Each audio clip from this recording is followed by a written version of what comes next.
I want to talk today about the male desire to ceremonialize his utility. I believe that the male has some kind of latent desire to justify his own extortion. And this can be seen every time a man, when asked to do something by a friend he might enjoy, responding proudly that he has to check first with his wife. And they'll say this in this bragging fashion, almost as if to boast about the fact that the price of marriage was his ability to have fun doing things he might enjoy. In his natural state, the male wants freedom above all other things, and the only thing powerful enough to even begin to compete with this drive is his drive to reproduce. In fact, I believe that man is in and always has been hindered between an inner conflict between his freedom and his desire for reproduction, the creative spirit versus the animal bull in rut, obsessed with nothing but sex and more sex. It is in the latter where the male mother need rests, and in the former where all manner of male adventure and discovery resides. The weekend with the guys, the muscle car restoration in progress, the man cave, the tools in a man's garage, the hunting trip. I mean, we can even ask ourselves, why do human men continue to hunt in modern society? A quick trip to any grocery store will give him poultry and fish and beef and pork. It is in fact more expensive to buy a hunting rifle and deer scent and camouflage and tree stands. Why does he continue to hunt? He hunts to simulate his freedom. He goes there for the quiet of nature, the quiet he will never get at home with his wife, or at work where he spends his time earning continued access to his wife. It symbolizes to the married male what could have been, what he gave up for the chance to reproduce, which invariably and especially in the patriarchal family unit requires the subsidy and maintenance of a female, and an infantilized female at that, which is no more developed than the children he garnered from her. It can be summed up in the following statement. You can start a family, you can find a wife, you can have some kids. It might fill you with some sense of accomplishment. It might even make you happy more often than not. But there will always be an unshakable feeling that you gave something up. Thus, the thinking man, the man going his own way, must ask himself what he really wants. He must make the choice, and in doing so, he must understand the great lengths to which society will go to tell him it is his mission in life to sacrifice for queen, for country, for family, forever, while admitting that society will not, in any capacity, sacrifice for him. And so the ceremony begins, and we will now address the romanticization of marriage, the pretend worship from society of the good family man, the mischaracterization and worship of the bond between men and women, etc. Understand that in the family unit, all things are made possible by virtue of the male husband and father. Now, as I've said previously, any patriarchal family unit, due to hypergamy reassertion, will result in female sacrifice to society at large, other than reproduction eventually converging to zero. The family unit, being the standard unit of civilization, is no different. The female has traded her sex and reproductive ability. Hypergamy reassertion assures that this will be her only sacrifice that she will have to make. This is a simple biological function that will never and has never been equal to the efforts of the male. And so, just like marriage, female reproduction must be made to appear vastly more important than what it actually is. It is repackaged as the divine feminine, the power to confer life, etc. And I've even heard comparisons that the female has sacrificed as much as men have in the construction of civilization because she risked death in childbirth. Now it takes seconds to realize that such risk was always a varying degree of minimal. Even before modern medicine, the female body was designed to give birth. If women were unable to give birth and live through it in the majority of times, our species would not be here today. Modern medicine has simply taken this already minor risk and brought it down to zero. But either way, we should debunk this little myth here. So you're looking at a graph of life expectancy for men and women from 1900 to present, and it reveals that even in 1900, when death by childbirth was a much more frequent occurrence, we see that life expectancy for women was still fixed above that of men. And looking at another graph here of the rates of female death due to childbirth from 1900 onwards, it shows us that female death due to childbirth did not begin to decrease dramatically until about 1935, which leaves us with 3.5 decades of data where death during childbirth was a possibility for women and where the life expectancy for women remained higher than it did for men. I'm starting to become convinced that there is something in the male that has a need to over-exaggerate female sacrifice and accomplishment while downplaying female dysfunction and cruelty, possibly to mask just how much more he sacrifices than her, to make it appear as though it's a fair deal. I believe it is from this desire that decreased sentences for female criminals arise, abortion, postpartum depression, rationalizations when women murder their children, the mass adoption of a queen has no clothes attitude towards female accomplishment in the job market via affirmative action for women, referring to our brave men and women in the military in spite of the fact that only men do the dying, the trivialization of circumcision alongside outrage at female genital mutilation. All of these things, I believe, derive from a combination of male white knightistry combined with female entitlement mentality.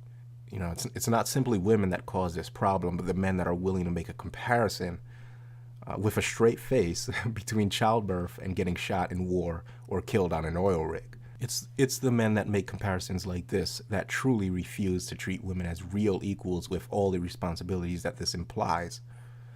Common sense tells you that women are anatomically built for childbirth, but nobody can point me to the part of the male body that is built to take a bullet, and we definitely do not have any more of an evolutionary advantage over women in an IED explosion. Which brings me to my next topic, the pretend worship of military service, the mischaracterization of patriotism and national pride, and how it harms men. Civilization, as I've previously described, is nothing but hypergamy on a much larger scale than the matriarchal model, where a handful of alpha males get access to the majority of women. It is an exploitation of the male drive to procreate and a check on female hypergamy, but it is far from an elimination of it. We are still in the female herd, albeit a much larger one, where men are on the periphery and the female herd is protected by the male collective. Women are not expected to fight in war and have no inkling of what war really is. But they are smart enough in their own way to know that if it means that they might die by participating in it, that they will not do it. They will refuse to do it. The male, however, with his need to prove his utility, will too often gladly go to his death, so long as it's celebrated and he gets medals to stroke his ego. And if people pretend to respect what he's doing for his country while he walks about in his uniform, so long as there's enough fanfare and medals on his lapel, he can convince himself that he isn't playing a very deadly game he might not come out of alive. If he ever knew that society not only does not care about the possibility of his death on the battlefield, but feels entitled to it, he would never sign up for such a thing. If he ever knew that his country secretly thinks him a fool for being stupid enough to buy into the hoorahs and the patriotic fervor, he would never sign up for such a thing. He is an expendable resource, and this certainly benefits the whole of society. But it is the individual man that will end up more likely to die, more likely to suffer from PTSD. Society won't tell him that all the shooting and killing he will do in war will most likely leave indelible marks on his soul, or that society will forget his sacrifice real fast once he's done with his tours of combat. And they also won't tell him that he's more likely to end up homeless, or more likely to stick a gun in his mouth because he can't get over what he had to do to survive in war.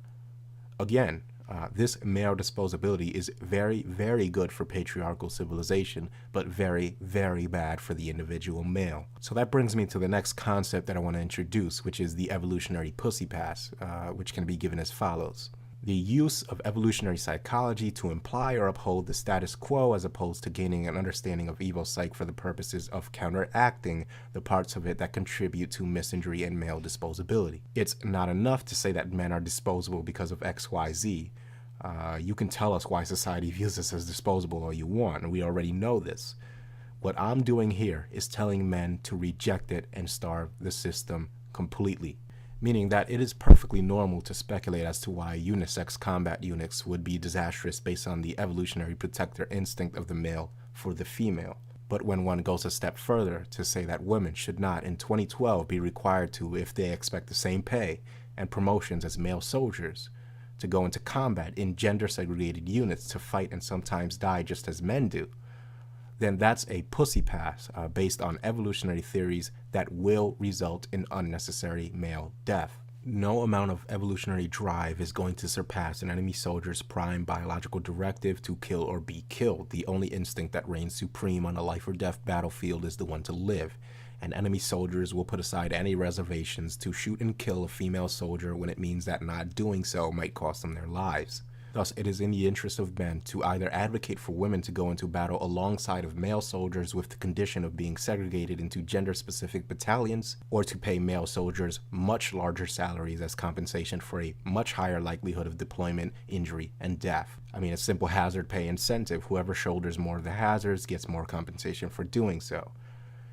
What we do by paying female soldiers equal salaries when they are not required to endure combat is to spit on the incredible risk and danger that men endure in defense of their nations. And I go even further in advising men to refuse to protect his nations, refuse to fight in wars completely. I'm not saying that you shouldn't know your way around a gun or you shouldn't know how to defend yourself, but again, defend yourself and nobody else. The only exceptions are, of course, whoever you choose, family, friends, so on and so forth. Now, this is my advice. You don't have to take it. But if you become a victim of the consequences of not heeding this advice, remember that it is on you. Nobody else is responsible for your need to see if fire really does burn you. And the same goes for work and what you choose to do with your money. I mean, not only does the danger of marriage and divorce and alimony exist, but understand that to reproduce with a woman today means that invariably you will have to take her on as some sort of liability in one form or another. I mean, if you wish to slap a happy little name on it and call it a traditional relationship, you can, but remember, bottom line, you will do the majority of the work, pay the majority of the bills, and all she's going to give you in return is sex, which you can get without a relationship, or maybe some children, which ultimately belong to her in the state anyway. Do not fall for the trap, my fellow men. Cinderella does not exist. She never has. Your little cupcake isn't special, and she ain't traditional when it comes to anything that isn't convenient for her. Let me ask the people in these traditional relationships how many of their unique little flowers were virgins when they met them. I guess that part of traditionalism got lost somewhere in the fine print. So I really gotta say for now.